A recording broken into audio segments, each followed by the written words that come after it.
Vítima de quem? Esse é o assunto que nós vamos falar hoje. É um assunto um tanto quanto pesado, um assunto difícil de falar, porém um assunto necessário para que a gente não se cale diante de atrocidades que vão acontecendo ao longo do caminho.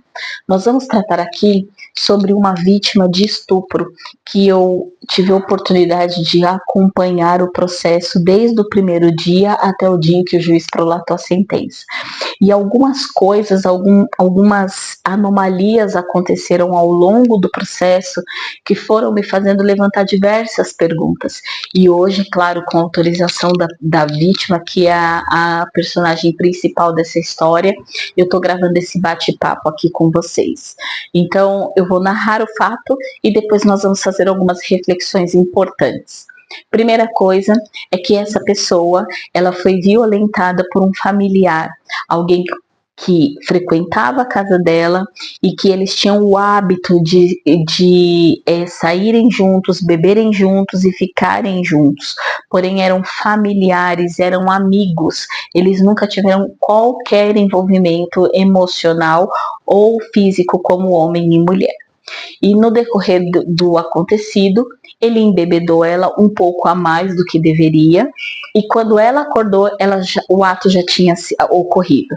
Quando ela se deu conta do que tinha ocorrido, ela procurou a delegacia mais próxima imediatamente após o crime, foi encaminhada para o Hospital da Mulher, fez exame de corpo de delito e recebeu todo o coquetel para que ela pudesse se prevenir de qualquer doença venérea, qualquer outro tipo de doença que ela pudesse adquirir pelo ato sexual.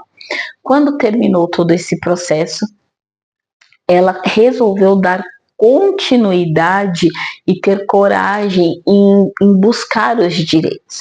E é claro que o Ministério Público representou o caso dela e pediu o processo, pediu para que acontecesse o julgamento. Só que essa história tem uma questão muito particular. O agressor, ele era menor de idade. O agressor, ele estaria para completar 18 anos. Como aqui a nossa intenção é explicar algumas coisas de maneira simplificada, então vamos lá para os fatos. Aqui nós respeitamos, aqui no Brasil nós seguimos o seguinte preceito: maior de idade é aquele que possui 18 anos ou mais. Menos de 18 anos, ele não é maior de idade. Então, para a lei, ele é inimputável. O que isso significa? Ele não pode ser punido. Então, significa, se ele não pode ser punido, logo ele não comete um crime, e sim ele comete um ato infracional. E se ele for penalizado pelo ato infracional que ele cometeu, ele vai ser penalizado não pelo Código Penal, e sim pelo ECA. E o ECA determina as seguintes intervenções em caso de atos infracionais: advertência, liberdade assistida, prestação de serviços à comunidade ou internação, ou multa, né? Então tem essas questões. Ele foi indiciado por crime de estupro, então por ato infracional equiparado ao crime de estupro do Código Penal. E é esse processo que esse rapaz estava respondendo. Qual é a questão? Não estou aqui para falar em nome dele, sim em nome dela. Ela pediu para que eu a acompanhasse, eu acompanhei como amiga, não acompanhei nem como... Não pude acompanhá-la como advogada, porque vocês sabem que eu ainda não sou formada, então acompanhei ela como uma amiga. E nós fomos até o Fórum da Vara da Infância e Juventude para que ela pudesse prestar depoimento.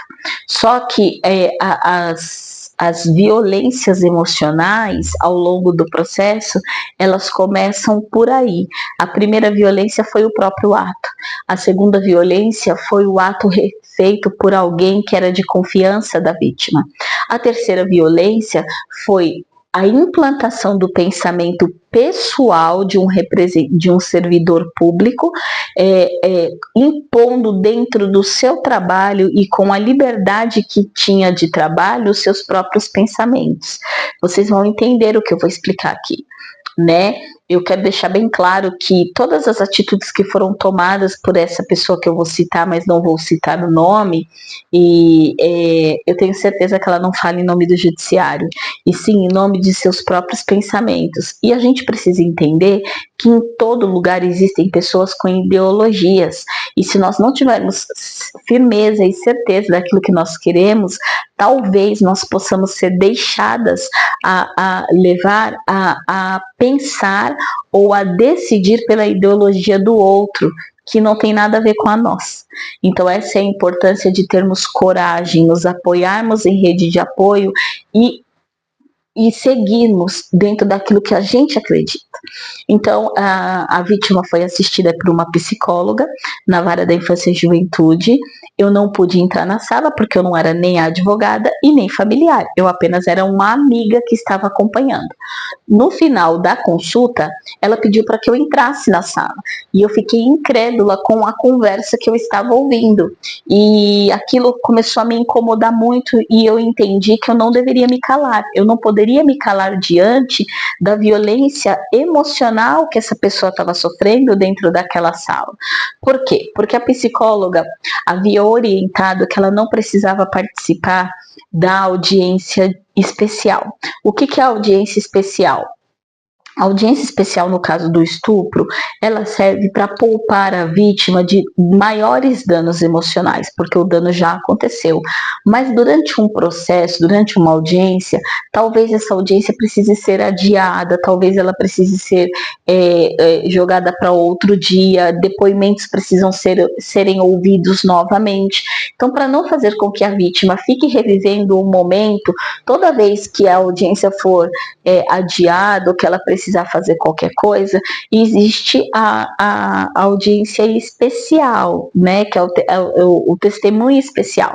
Então, a vítima fala gravada e ela fala para o juiz, e isso pode ser usado quantas vezes forem necessários ao longo do processo.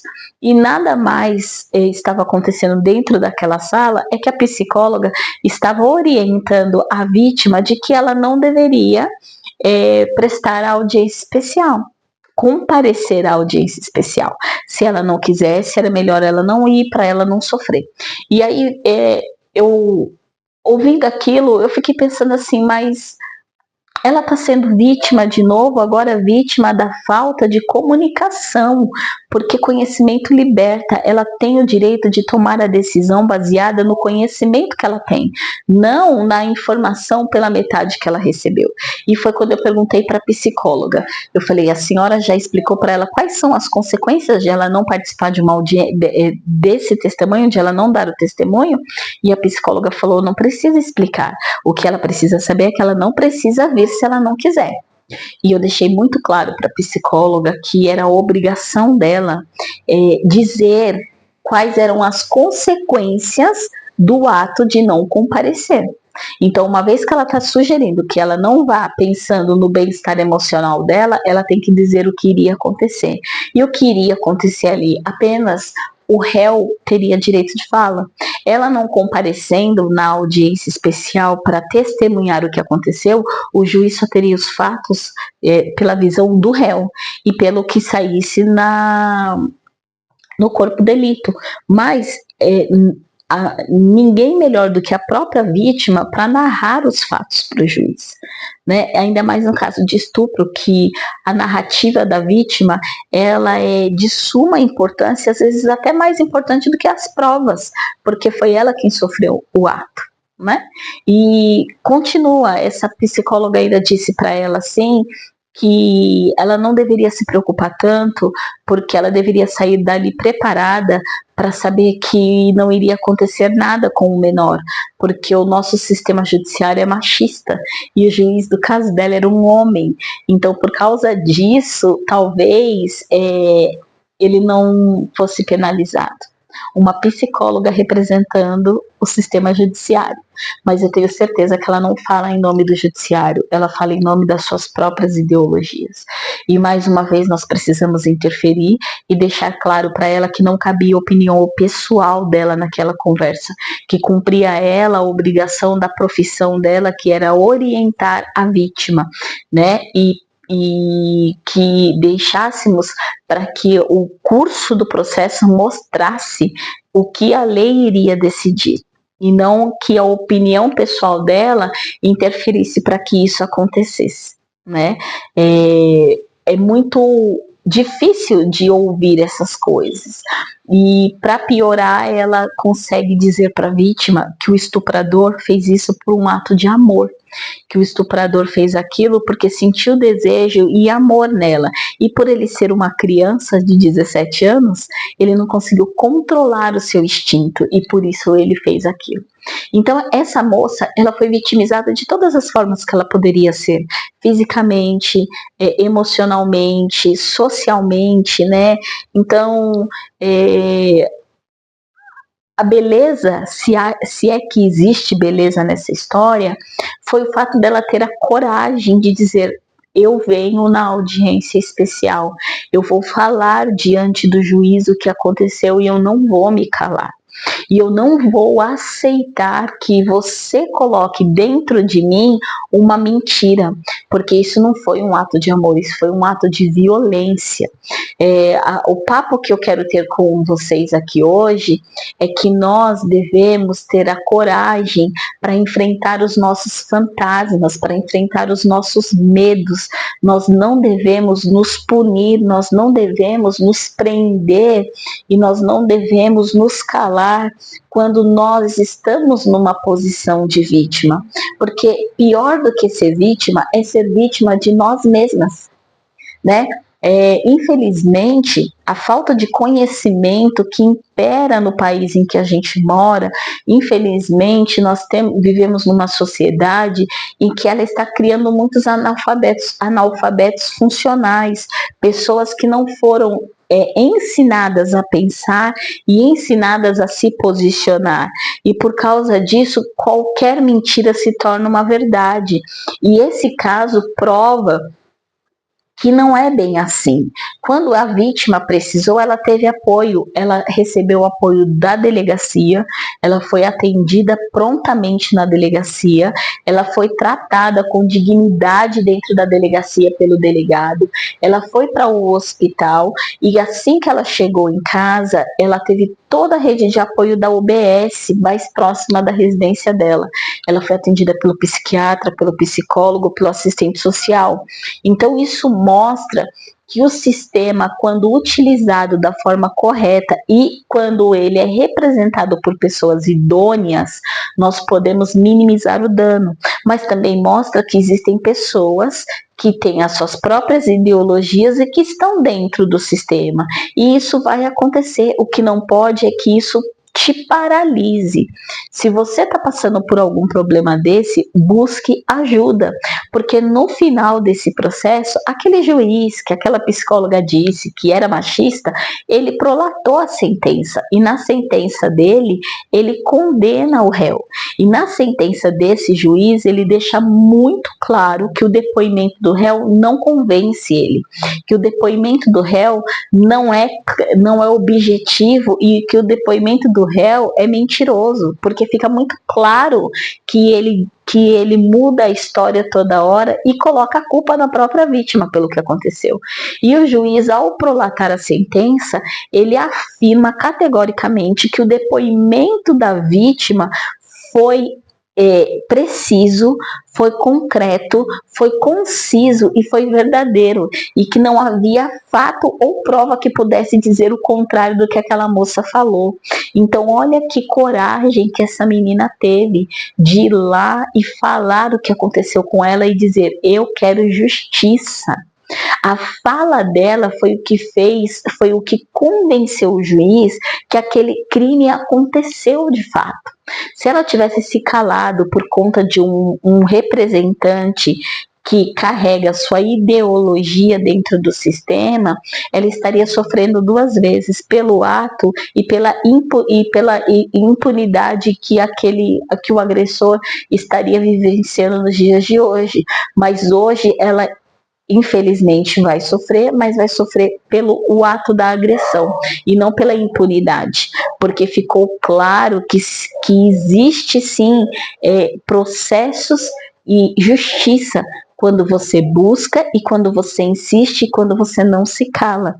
Não estou dizendo aqui nesse vídeo que mulheres que sofreram esse tipo de agressão e não tiveram coragem de denunciar, elas são covardes ou elas são culpadas. Muito pelo contrário, são mulheres que talvez necessitem de mais apoio.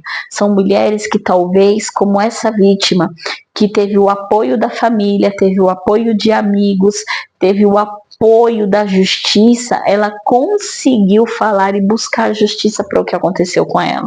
E muitas mulheres, infelizmente, não têm esse apoio dentro da própria casa. Às vezes, a própria mãe desconfia quando a filha conta que está acontecendo algum tipo de abuso. A mãe fica a favor do agressor e contra a menina. Às vezes, isso acontece com uma mulher na rua e o marido se volta contra a mulher porque ela foi abusada e outro homem tocou nela. Infelizmente, isso acontece.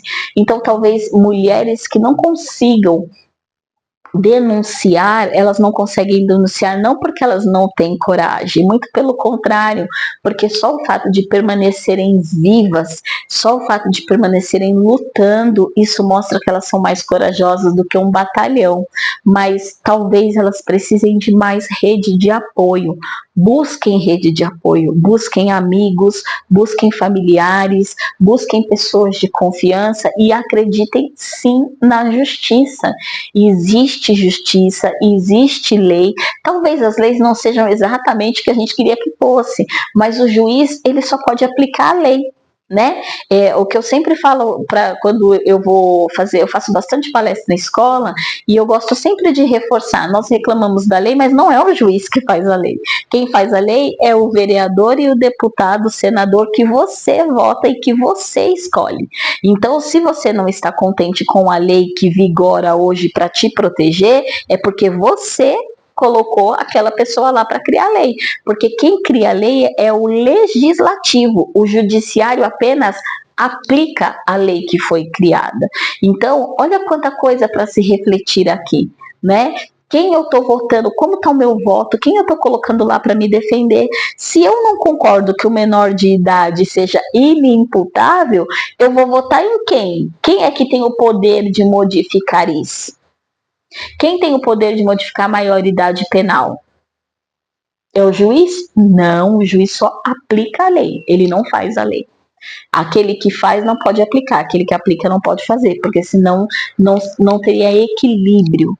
Então, o vídeo ficou um pouco extenso, mas é um assunto muito pesado, é um assunto muito delicado de se falar, mas é um assunto necessário. Nós precisamos assumir o nosso posicionamento na sociedade, nós precisamos ter coragem de falar, nós precisamos, às vezes, ter coragem de mandar pessoas que estão sentadas nas cadeiras se calarem, porque estão falando coisas que não deveriam falar, e quando nós somos vitimizados, nós temos que ter coragem de dizer: eu não vou permanecer em posição de vítima, porque eu não te dei permissão para me tornar vítima. Então, se eu não te dei permissão para me tornar vítima, eu não vou ficar nesse lugar, porque esse lugar não me pertence. E eu espero que você reflita sobre esse assunto. E essa pessoa que me autorizou a fazer esse vídeo, eu não vou dizer o nome e nem de que cidade, que bairro que ela é, óbvio, ela sabe que é ela, e eu quero te dizer que você é a pessoa mais corajosa que eu conheço.